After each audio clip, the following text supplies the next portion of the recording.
po tayo. Benes, munggo with baby spinach. Ayan, lagyan po natin.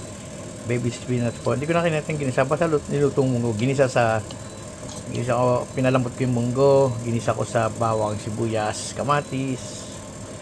At tinigyan ko ng maliliit na tamang size na hipon lang. Ayan. At tapos tinigyan ko ng baby spinach. Friday munggo.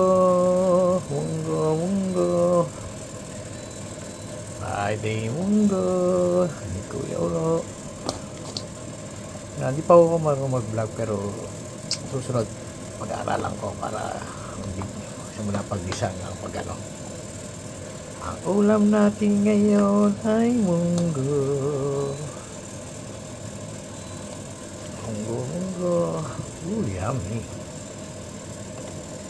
Tapos guys, baby spinach. Para di siyang, hindi nga siya parang palaya pero hindi siya mapait. Haluin nyo lang para hindi mas maganda yung malapot. O pag pang ulam pero pag komersya, walang tao. Okay, bye bye mga katropa.